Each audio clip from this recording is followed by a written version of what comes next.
each and every cell of a human body replaces itself in less than 10 years. What does that mean? Every 10 years, you have a new brain, you have a new body. Why am I even bothered about it? To a carefree mind, this would be a somewhat useless fact. To an observant person, this is a remarkable fact. Needless to say, the fact will not change whether you are observant or you are carefree. So your body and the brain, which is part of the body, gets completely replaced in 10 years.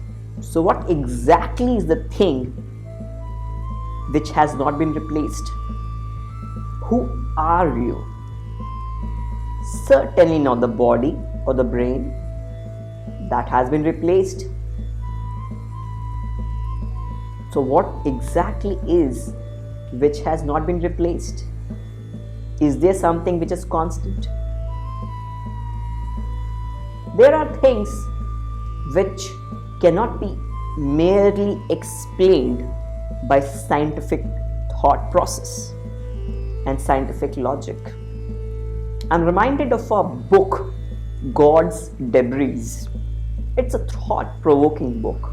A couple of things of that book, which I can recall as of now, were very important in order to understand the truth of this world. I don't know if there's something called the truth of this world, but yes, those two things were not your usual run-of-the-mill facts. There's a word called ESP, extrasensory perception. Now, when I talk about this, I'll have to give you a bit of background. Whenever you are trying to find an answer to a mathematical problem, you have to follow steps to reach the answer. And with practice, a lot of practice, there could be instances when I give you a problem and you arrive at an answer without following all the steps of the solution. Now, this is the very simplest way or a very simple model to explain what could be ESP or extrasensory perception. Your brain, your body becomes so tuned to a particular kind of a problem that you don't have to walk through each and every step. You know automatically what is the answer without unraveling the problem bit by bit. But if you have to present that in a scientific research paper, you'll have to list down each and every point. Now, that is a kind of plus point of scientific logic and as well as its shortcoming. You have to be articulate enough with your thought process, and you cannot skip steps. There is no room for any kind of tricks which your brain, your body has learned based on repetitive exposure to that kind of situation or problem. Why even I'm bringing this up? I implore you to understand that mere scientific thinking and logic is not always sufficient to explain everything. And there's a very special reason why I am making this video. Because I'm bursting with this question. This body, my body, your body, is changing constantly. The brain is also changing constantly. So what is that which is not changing? If I call your name, who am I calling? Your body? Certainly not. Your brain? Obviously not. So what exactly is the thing, or who exactly am I calling? Your name, that has remained constant. But even your name can be changed. It's just a paperwork. And certainly you cannot think of yourself as just a name because you are not that name. So who are you? Or who am I? I do not have an answer to this. Why am I even talking about this? I'm not interested in an answer from you. Neither you should be from me. It's something to ponder upon. And maybe someday you will find an answer to this. Maybe I will find an answer to this, or maybe not. I do not know. But what I certainly know is that what the body which is speaking this, the body which you are listening to, the brain through which I am able to articulate myself will not remain the same. You will not remain the same. If I take a time period, in that time period, I take different cross sections.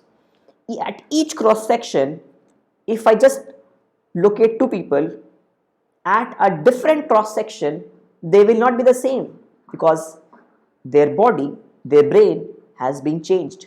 Just like in maths, if you have two variables, x and y, and I double x and triple y, they no longer remain x and y, they become 2x and 3y.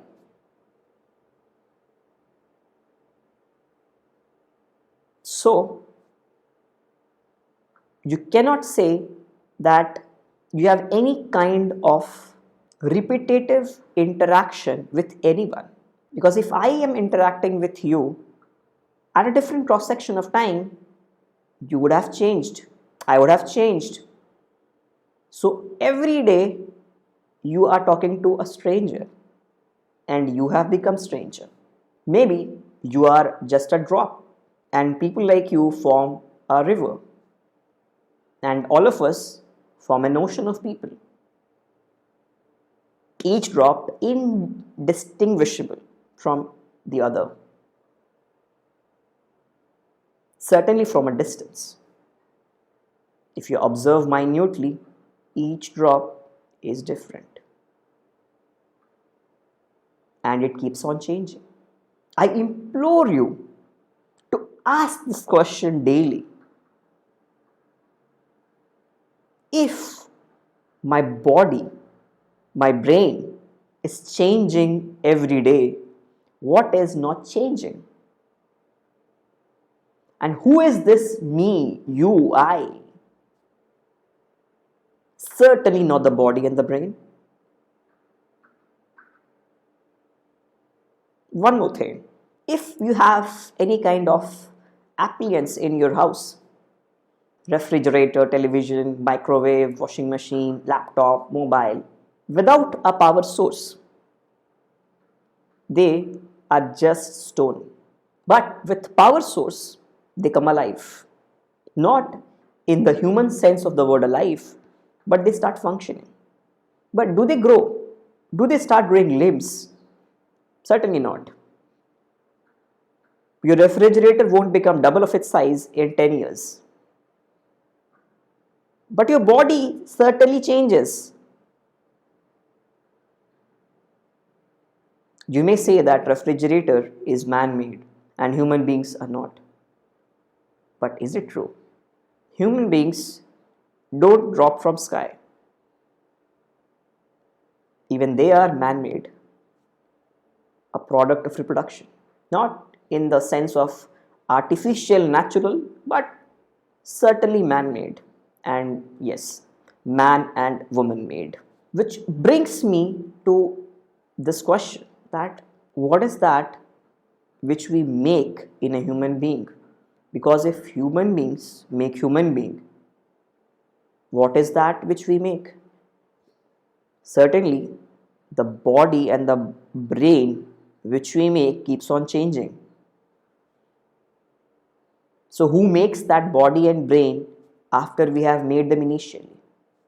If your body and brain has been changing continuously, what is the thing or what is the being which has not changed? Think about it.